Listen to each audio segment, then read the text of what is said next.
Sahila was introduced by a friend of mine who works for another NGO. Been very pleased to meet her and for her to have given us the time today evening. She is currently the program manager for the Counter Wildlife Trafficking Program at Wildlife Conservation Society in India. She has trained the conservation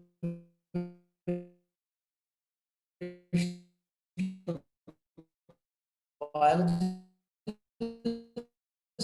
and has experience on diverse issues such as illegal wildlife trade and before switching over to working on conservation.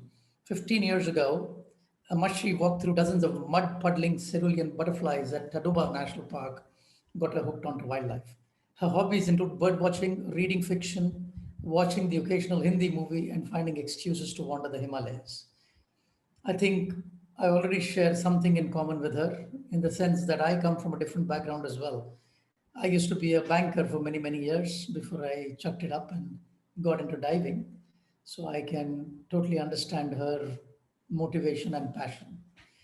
She also enjoys interacting with diverse audiences about the wonders of nature and the multiple avenues through which they can participate in wildlife conservation. And that is key to our uh, session today because she will tell you how you and I, the average Joe, can actually do something about wildlife trafficking, which we know very little about in this country. So, Saila, I'm going to hand this over to you. Please unmute yourself and take it away. Thank you, Venkat. Thank you, Karen. Thank you very much to Coastal Impact India for giving me the opportunity to talk about some of the work that I have been doing. I'm just going to present my screen and then we'll start with the presentation.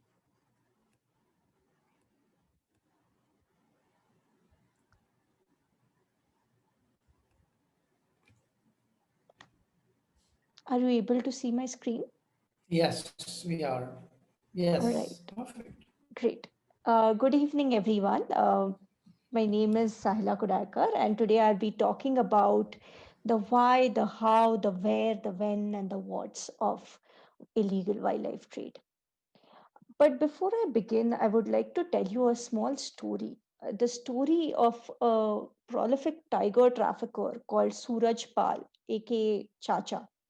So, he was a very, very prolific trafficker, and it is estimated that his trafficking network would kill and smuggle almost 20 tigers every year out of India. I will tell you now the story of how he got caught.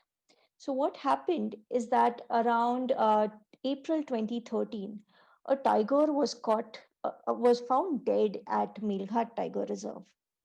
And by May 2013, four more tigers were found dead.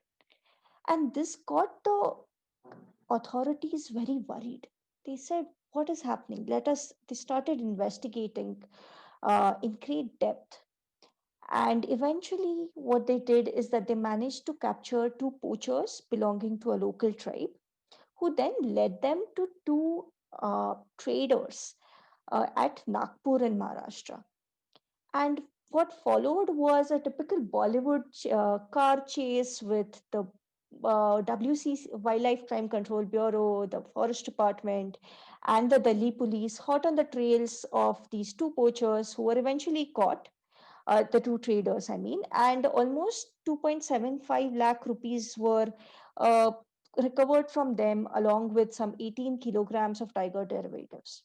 They eventually led the authorities to the main guy, the kingpin, so to speak, from whose place around 50 lakh rupees were seized, along with a host of other wildlife products. And it was also found that he has ties with Nepal and with China.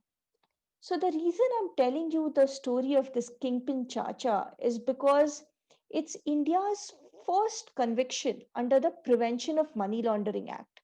Or, in other words, it's India's first conviction for a wildlife trafficking offense under an anti money laundering law. And this is surprising, also a little disheartening, because at the moment, wildlife crime is the fourth largest global crime in the world. It follows narcotics, fake currency, and human trafficking to get this ignominious title. And its total worth, although there are plenty of disagreements about whether the estimating methods are right, but its total worth is estimated to be around 7 to 23 billion dollars, and it's growing at a rate that is 2 to 3 times the global economy. Now, wildlife trade is not really a recent phenomenon. It's been recorded right from the Vedic times, when there are records of ivory being traded from India. There are also reports of Persian traders bringing lions as gifts to Maharajas in Gujarat. But what is different today is the massive scale of trafficking.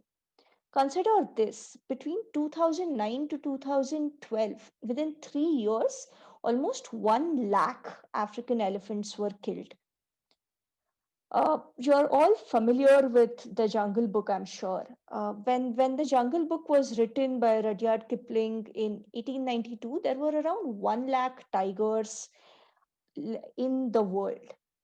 Today, there are around 3,500 tigers approximately, already very threatened for the demand for their skins, for their body organs, as well as even for their penises.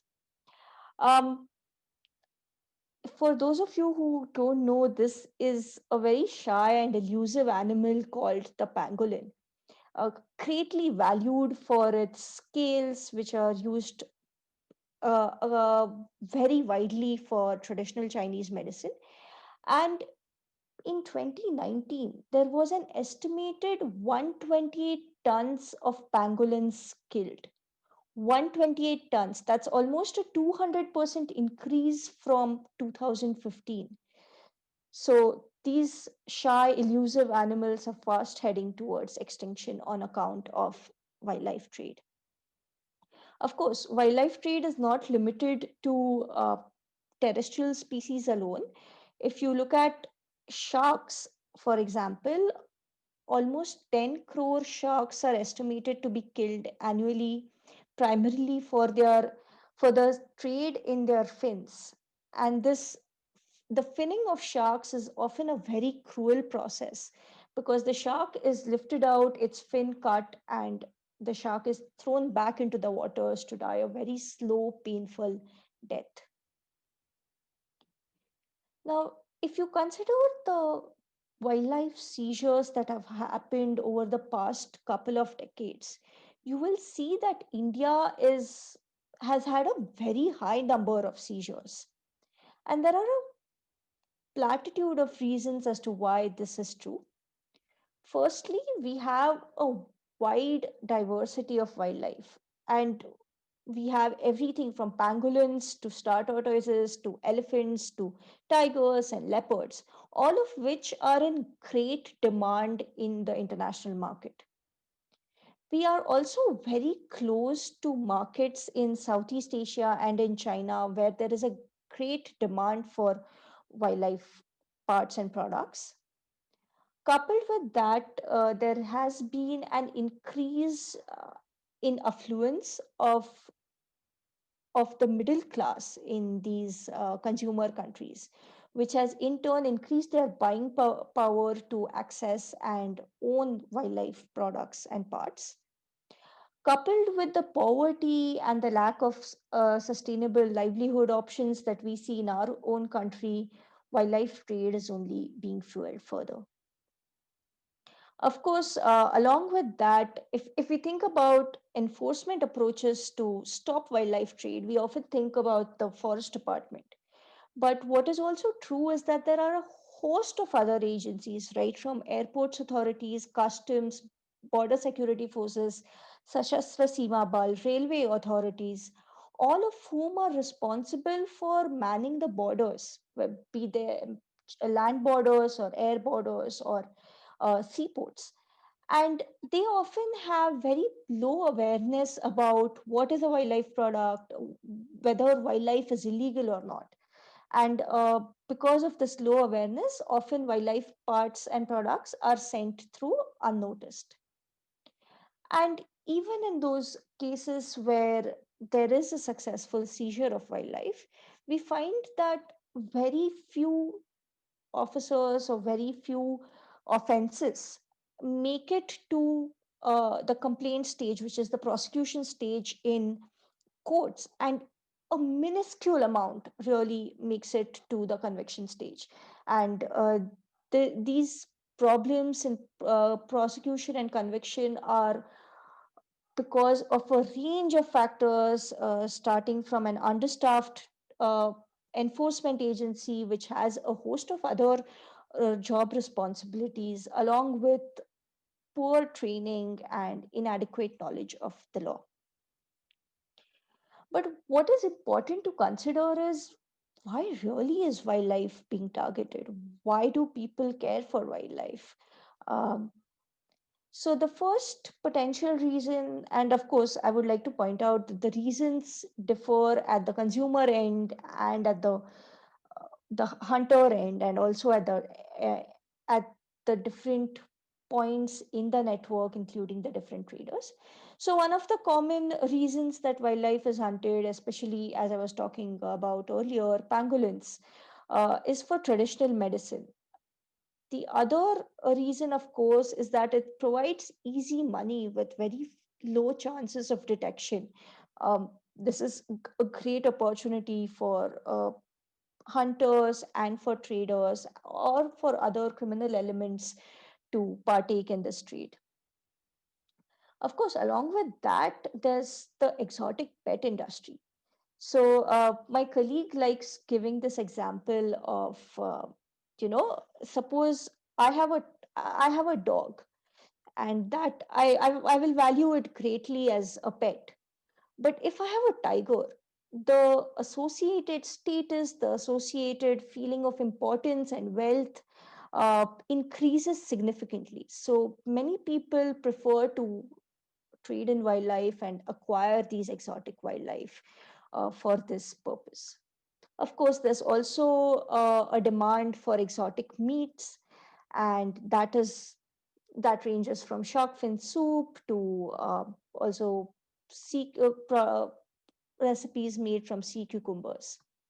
And finally, as I was saying, it's also wildlife parts are also seen as a status symbol, right from clothing and fashion to collectibles and trophies as well. Now, I like to, when I think about the scale of wildlife trafficking, I like to think about it in four ways. And the very first level of wildlife trafficking is the wildlife hunting. And this is specifically, wildlife hunting, of course, is uh, present in all stages of trafficking. But I would like to discuss first subsistence hunting, which occurs at the level of the hunter. So, here, what we often see is that subsistence hunting will be carried out by a single hunter or by a group of hunters who go out near their village, near their forest, lay traps, or use guns, hunt, say, a wild boar or a hare, and they come back and they cook it for themselves and maybe share it with their family. The difference is that there is no money involved here, so it's a very localized hunting, very specific to a particular region, and also it may be associated with factors such as poverty or lack of adequate protein. But when the hunter gets access to transportation or better communication, and he or she travels to the market, a local market even, to sell their product, that's when there is an additional layer of complexity that we see. Now we have not just the hunter, but we also have a transporter and or a person who will sit in the market and sell his produce. So this starts going into the realm of organized crime, which requires a chain of custody with uh, with wildlife being moved from the hunter to the transporter to the salesman. And this is also where wildlife trade starts becoming more, where wildlife hunting rather becomes more dangerous because money is involved, and hence there is an incentive for the hunter to go and hunt again in the forest. The next scale, the wider scale, is when this local town to village sort of trade expands and expands across state boundaries. And I like to give the example of the owl trade, which we see in happen in Diwali in India. Now, owls are considered to be the the vehicle, the Vahan in a way, of goddess Lakshmi. And many people, especially in North India, believe that you if you kill an owl, then goddess Lakshmi will not leave your home. So that's one reason why they acquire owls through local tantrics and they kill them. There are also a host of superstitions attached to owls. For example, one popular superstition is that if you consume the eyes of an owl, you can start seeing in the dark. So, because of these superstitions, everything from an owl's beak to its claws to its eyes are highly valued. And here, as I was saying, you will see multiple layers of organization. You have the hunter collecting owls, then you have a sort of a runner who's collecting owls from different hunters and who's then transporting it across the state boundaries to a tantric and then the final consumer uh, in a city or even in a village. And finally, we come to international trade, which I'm sure you are already well acquainted with. The example I gave earlier about Chacha's case is one of the more common examples of international trade, where you have everything from pangolins to toke geckos, rhino horns, you name it, many high value species being trafficked across the across international borders. And of course, as you must have realized, the level of organization here is very sophisticated, and this is, I guess, the epitome of organized crime, because you have multiple players in the network with the product and the parts moving from the hunter to multiple traders, multiple transporters, and eventually landing up with the consumer. So, and again, here you will see the presence of criminal elements, right from the mafia to sometimes business persons such as Chacha, who don the garb of a businessman but are dealing in such illegal goods. As an example of how international trade occurs, or you can actually think of it as terms of how wildlife trade occurs, is that there will be a hunter, and I'll take the example of pangolin trade. So a hunter will go out, he will trap pangolins, and you know pangolin scales are removed by boiling those live animals in boiling water. So he will remove those scales, and those scales will be collected by a runner who will then, go to more such hunters, collect these scales, and acquire them all with a syndicate. And the syndicate will then redistribute these scales to their manufacturer uh, companies and associates, and the manufacturer will then powder the scales and they will be modified to make medicine. They'll move on to the vendor who will sell the medicine, and the consumer who will eventually buy the medicine, in turn fueling killing of more of such pangolins. Now, of course, if you think about the fact that these animals and products are crossing not just state borders but international borders. One does wonder how exactly does that happen? And there are a variety of ways that criminals do this, and they use everything from concealment to forgery to bribery of government officers in order to get this done. So, one example that I can tell you about, this is all conducted very secretively, but based on some recent intelligence, we are able to see how such networks operate. So, one popular example that I can tell you about is the trafficking of freshwater turtles and tortoises that you can see in the upper left hand corner.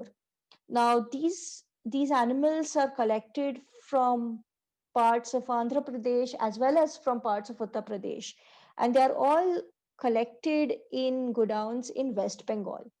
And from West Bengal, they are put into trucks, and they are hidden under crates of frozen fish. And these consignments are passed on as consignments of frozen fish. Near the border with Bangladesh, they are loaded into boats and to avoid check posts at along roads. And then from Bangladesh, they are then routed to different Southeast Asian countries. Uh, other examples that I can think of are when it comes to trafficking of live animals. This is especially risky and cruel. So you will see that macaws, for example, are stuffed literally into cold drink bottles so that they don't move, and they are trafficked, in these really congested conditions with very low air or very little space for moving. Similarly, another very cruel method is what you can see in the upper right hand corner, where tortoises have been duct taped so that they don't move and their movement is not detected at airport counters. And this, of course, as you can imagine, is incredibly painful for the tortoises because it leaves a lot of bruises, and there's also a very high rate of mortality. With cases involving pangolin scales, they are often mislabeled, called those sacks are said to contain uh, anything from concrete to rocks to just about anything, and they are sent across international borders. Of course, criminals are also getting very creative and they are sophisticated. So we see them move to more secure ways of communication via the internet. There are plenty of closed groups on Facebook where wildlife is advertised. Also, WhatsApp or WeChat is a common tool for traffickers to sell and advertise items. And in fact, these WhatsApp groups are so protected that even if you want to gain entry, or even if you want to say set up a decoy deal, the the the owner of that animal will ask you to first make an advance payment of multiple thousands of rupees before you are even allowed to see a sample. It greatly affects intelligence work as well. So, and surprisingly, unlike drugs or guns, which are very freely sold on the dark web, a research study found that wildlife is sold more on the open web. And that could be because right now it's so easy to sell it on the open web that criminals haven't needed to move to the dark web. So, going forward, it will be very important to focus upon ways of cracking down on online trafficking as well. Of course, all this trafficking and all this killing of wildlife has a lot of impacts, and I'll discuss only a few. First, of course, is, and the most obvious too, is extinction. And we all are aware about the killing of tigers at Sariska and the local extinction of tigers there.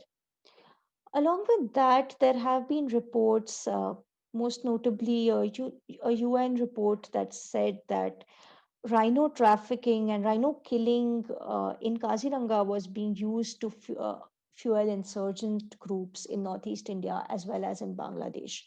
And that's something that we are seeing in bits and pieces, uh, that funding from wildlife trafficking is going into other sorts of crime as well.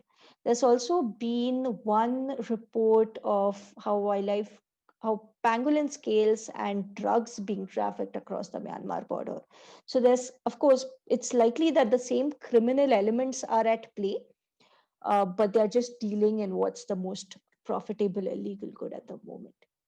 And of course, we are well aware about the whole discussion with COVID 19 and the links, supposed links of pangolins to COVID 19.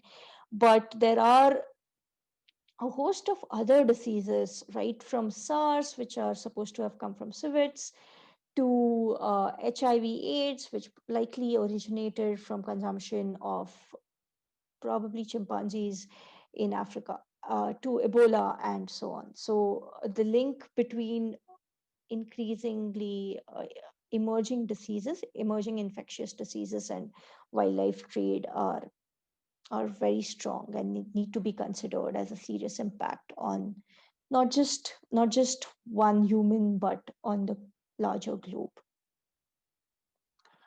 Of course, now uh, if you think about it, wildlife trafficking networks consists of this pyramid, and there are a host of hunters. There's multiple hunters, and then there are a few middlemen who may be the traders or the transporters, and there are usually a couple of financiers who are basically playing the role of puppet kings and uh, making everyone dance to their tunes, and they control the entire network.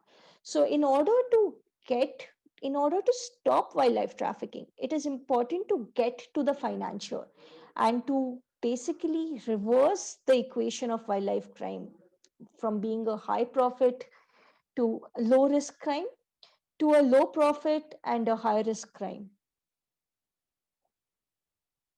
There are a few approaches that we see being employed across the world. Increasingly, we find people applying lessons from criminology into wildlife crime. And criminology basically is the study of why, how, and when crime occurs. And it looks at things like what are the what are the activity patterns of offenders, where do you find targets, which is wildlife, what qualities make a particular wildlife species attractive to a hunter, what steps can be taken, where should these enforcement efforts be directed in order to minimize crime. So all of this is a growing field, but these lessons from criminology are incredibly valuable when it comes to thinking about wildlife crime. There are a host of proactive measures that can also be taken by enforcement in order to prevent crime from occurring. So, a couple of really popular ones are, of course, smart patrols, where officers will go on patrols and record via GPS all the snaring activity or all illegal activities that they uh, come across during their patrol.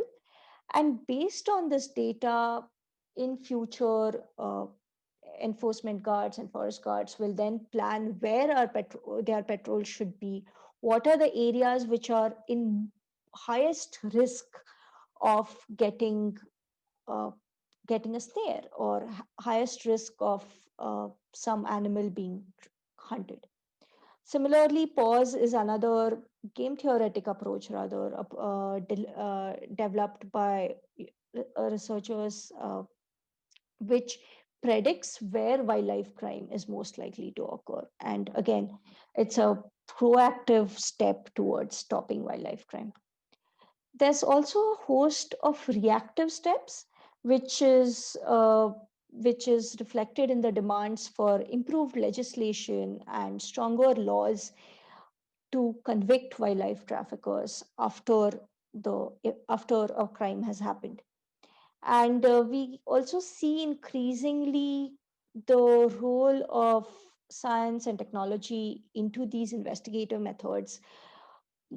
I think one of the more popular examples is the use of genetics by this professor at, I think, the University of Washington, if I'm not wrong, where they sampled ivory samples seized in Asia and in Africa to identify that there were two main clusters from where elephants were getting poached within Africa.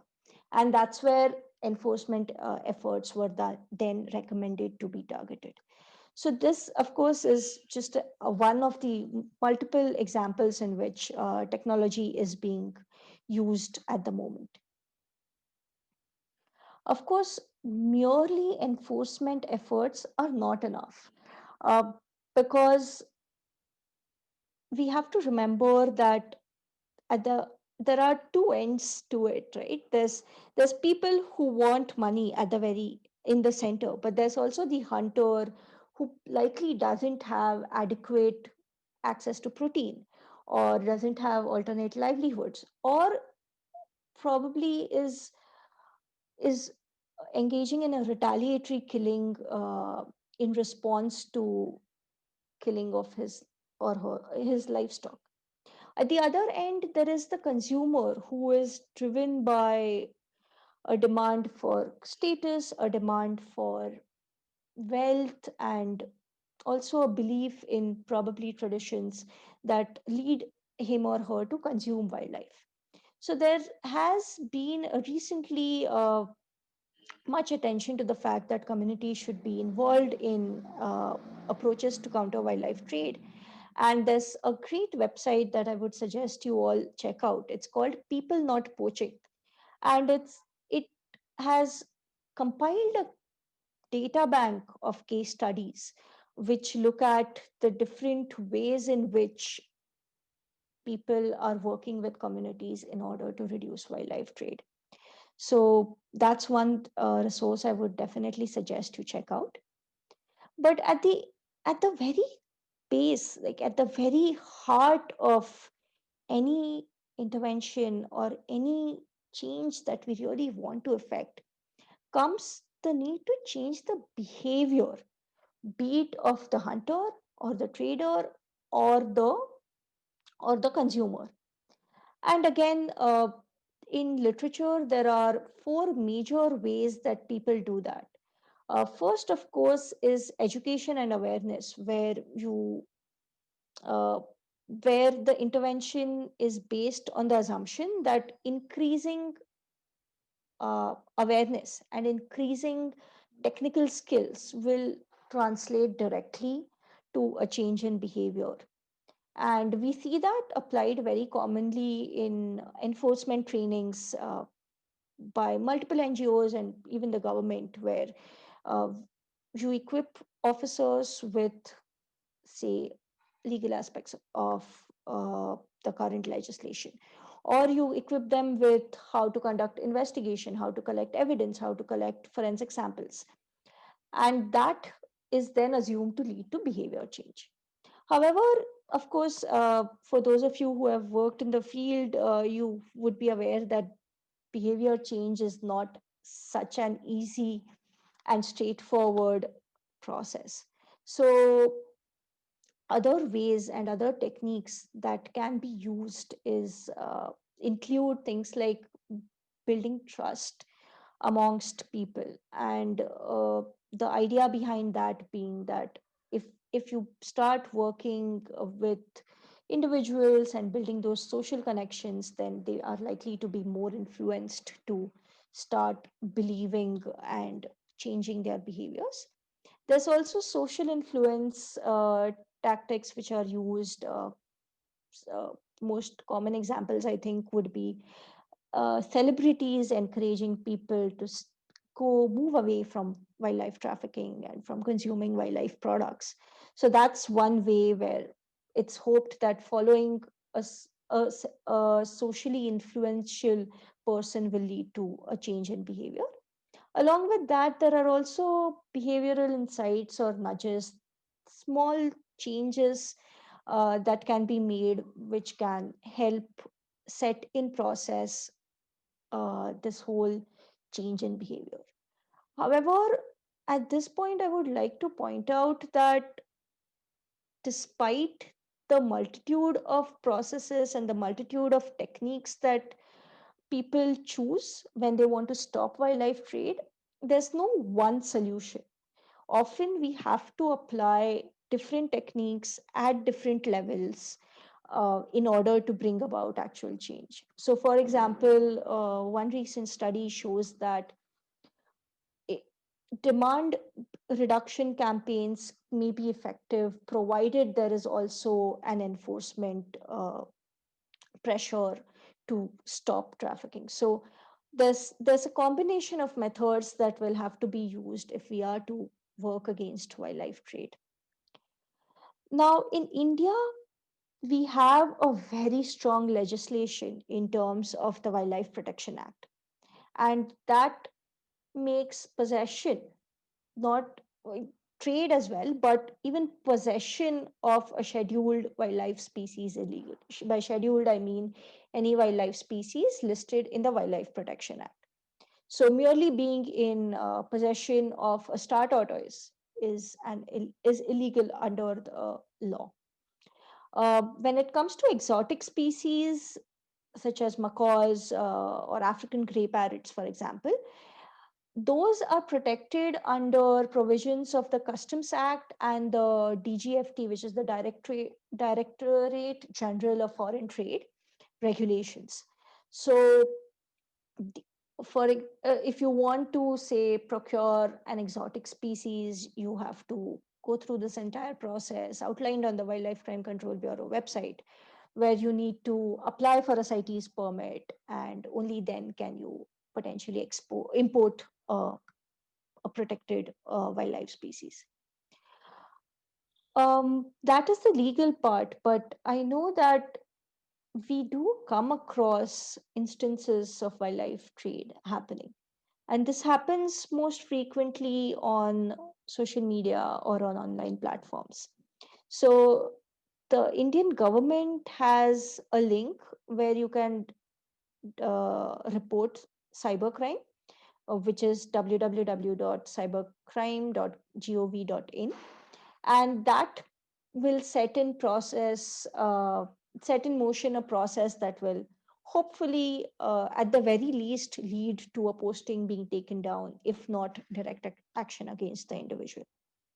If you come across instances of sale or trade of a wildlife species in markets, for example, you might come across, say, munias being sold in the market.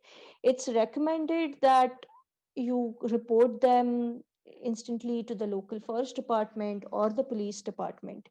Both agencies are mandated to act against wildlife crime as per the Wildlife Protection Act. So of course, it's if you can document, but we usually recommend a very hands-off process where you see something, you report it, and remember you're dealing with, in a way, criminal elements. So don't engage or don't try to get into a fight with them. The other thing, of course, you can do is uh, sometimes people keep protected wildlife without knowing that keeping wildlife is illegal. Many people would keep, say, parakeets, despite the fact that parakeets are protected under the schedule.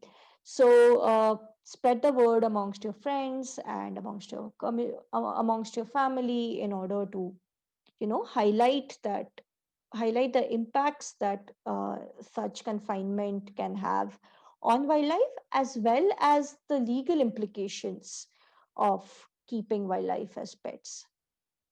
And finally, for those of you who are researchers, I know a lot of my marine biologist friends follow Coastal Impact India, and I would recommend, of course, that you work with local communities. If you think that you see wildlife trade happening and it's an integral, it's not a fringe criminal element, but it's somehow intricately linked with the community. You work with them and you try to find out innovative solutions to start to influence uh, change in these areas.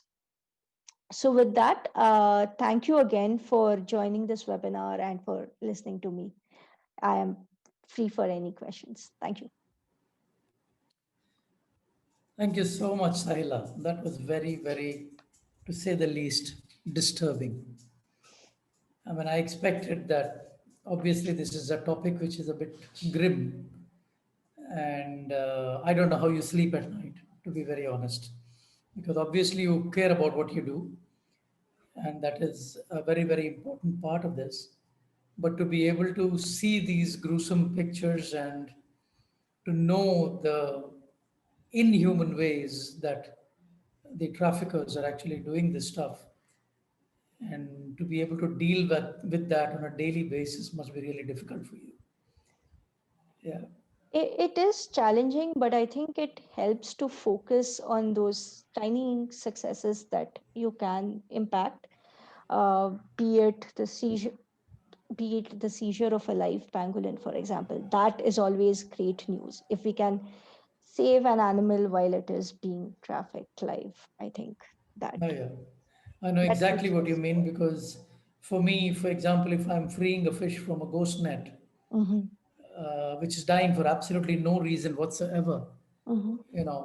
it's one of the most rewarding things that I do when I'm diving. Tell me something. How do you, I know Wildlife Conservation Society right now is involved in expanding their operations, and this is one of the things which I haven't heard of many NGOs getting into this field of illegal wildlife trafficking. And that's fantastic news. That's absolutely commendable. But are they also going to be doing the flip side of enforcement, which is uh, publicizing and public awareness of the issues of wildlife trafficking, which I think are very, very little known in India? Um, so I think every NGO, every organization has a target and a target approach. And in this case, I think WCS, we like to work very closely with the government in order to effect change. However, I do think in India, I think there's Traffic who does a lot of public awareness, and WCCB, which is a government organization, recently did an amazing campaign actually, which you may have seen at airports, where they show a tiger cub in a small plastic crate, and it says animals don't migrate by choice. So we do see there are different NGOs depending on the scale and the expertise as well as the focal area for the NGO. I think there are such efforts going on. Sure. I mean, everybody can't do everything. I understand that. Right. But I would love it if you could give us some contacts in people who are in organizations which are actually promoting awareness among the general public, like average Joe here. Mm-hmm. And I would love to give them the same platform that we are on right now, to actually come down and tell us exactly what they're doing, because I think the idea is to spread it as much as possible. To be very honest, the outreach is not enough, obviously. Mm-hmm. It has to get down to the grassroots level, and we can only try as much as we can to promote that. Sure. I will share that list with you. That'll be great. Thank you so much. Thank you, Venkat. Um, okay, guys, any questions? I don't see any questions here. Wake up. Hello, people. Ask her anything and everything. This is the right time to grab her, because otherwise she's too busy running around doing other things, important things. So I think. ask any question which might be relevant or you feel is irrelevant, but still go ahead and ask because it might be relevant. Tulika, in the meantime, how did you get involved in this particular sphere of conservation? Um, I think it's been more incidental than planned.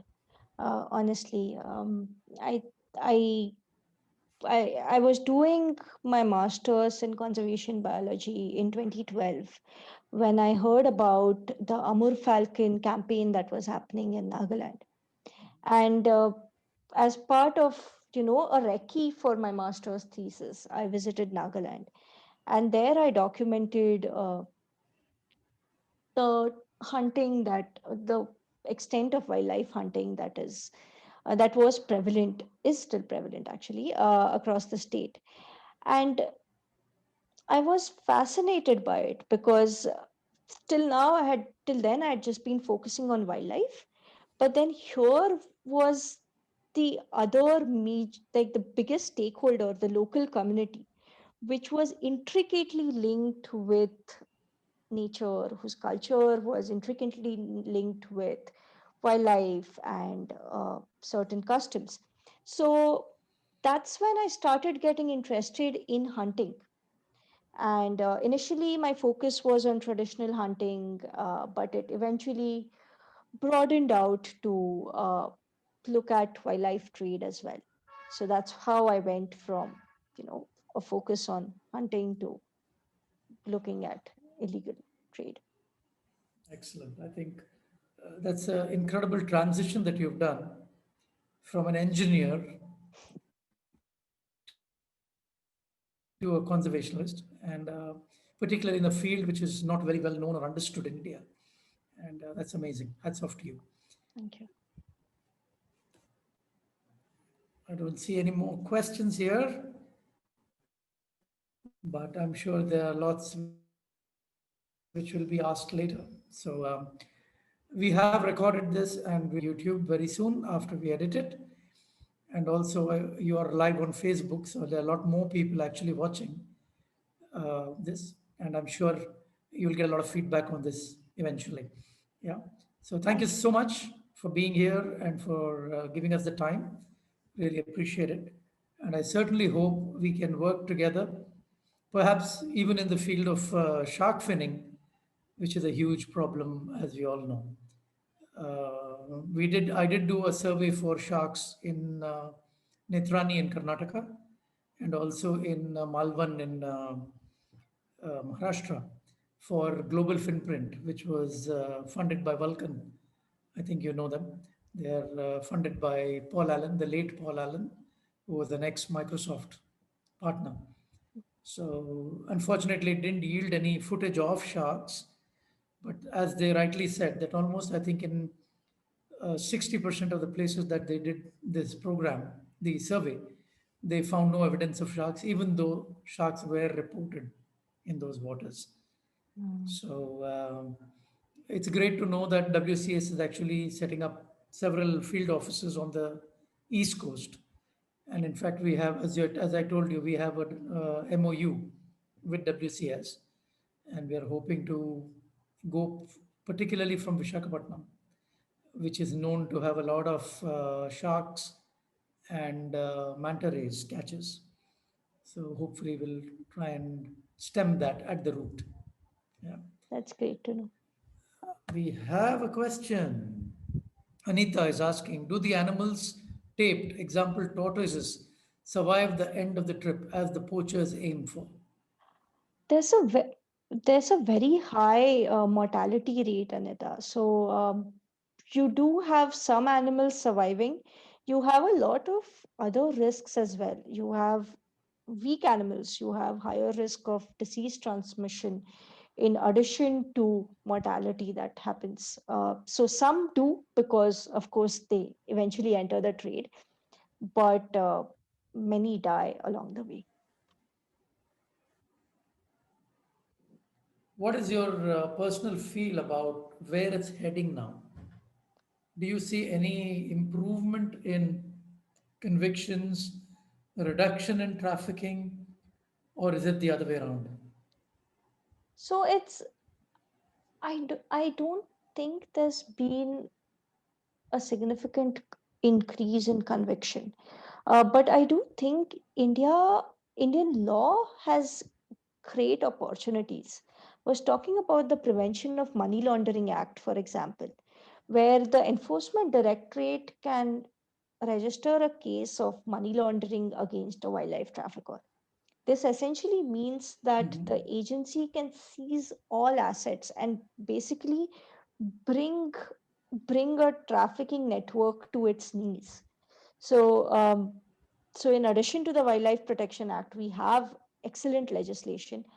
Uh, its implementation right now needs a little bit of work, but I think we, everyone can do with some improvement.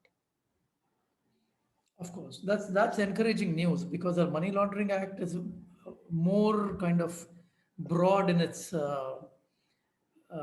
legislation. So I would imagine that it would definitely affect if you brought trafficking into that ambit. Definitely, that would help a lot. Yeah. So Anita says, "Thanks, Sahila. You gave this significant story in a nice way." Anonymous attendee is asking, how helpful do you think sniffer dogs are in the conviction of poachers? Should we invest more in their training? I do think sniffer dogs hold a great promise when it comes to when it comes to apprehending poachers. Uh, but consider the amount of resources also that go into training these sniffer dogs. How feasible is it going to be to replicate this level of skilled animals identifying wildlife being passed? So I think they are fantastic. They should definitely be used in areas which are hotspots for trafficking. Whether they will be easily applicable across the country or across the issue seems to be a little suspect. I suppose airports would be a good place because Yes. that's where most of the trafficking takes place, isn't it? And would you Uh, agree that, do you think there is any trafficking by, much of trafficking by sea? I know we saw that on one of your slides, but there it seems that it would be more difficult because it would involve a much longer period of time during which all animals could die. well, but if you think about um, well, maybe not live animals, but if you look at the trade in pangolins and ivory from Africa, it's mostly Oh by yeah, that sea, one. and it's Okay. in industrial proportions. Jesus. Yeah. Something that I saw on TV and from the news and what have you about all these confiscated ivory catches being burnt. What's your view on that? Because I felt that the animal was already dead. We might as well sell this and use those proceeds again towards conservation in one form or the other, even catching illegal poachers. What is the point in burning it? Um, so I personally don't think that would be a good idea. I don't think reintroducing stockpiles uh, is a good idea simply because of the places where these stockpiles are. I mean, we are talking about countries, including India, where there's a high degree of corruption. So if you are getting something that is legal into a system that is not as straightforward as we would want it to be, there's a high risk of animals being killed illegally and being sold off as legal goods. And there's Again, no easy way of detecting what is legal and illegal. All these ideas about having microchips are mostly on paper. I don't think they have been effectively implemented anywhere. So I have my reservations about doing that. that makes sense. Yeah, that's for sure. Yeah.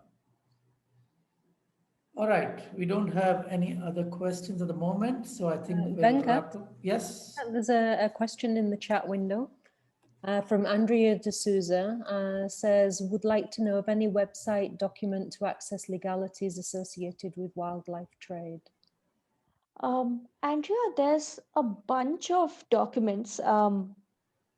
I think if you go on the WCS website, we have illustrated the wildlife crime investigation procedure into a very easy to use and understand manual. So you could start off with that.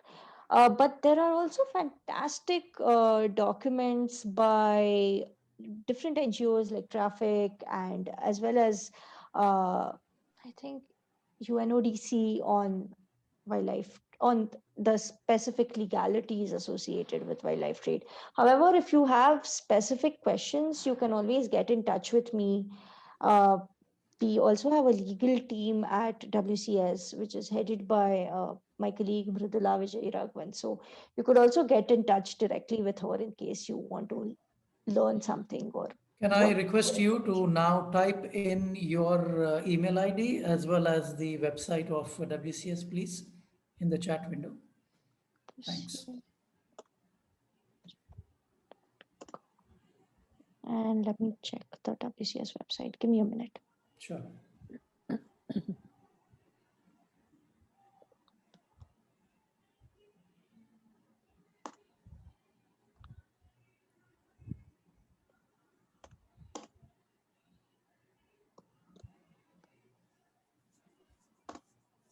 There you go.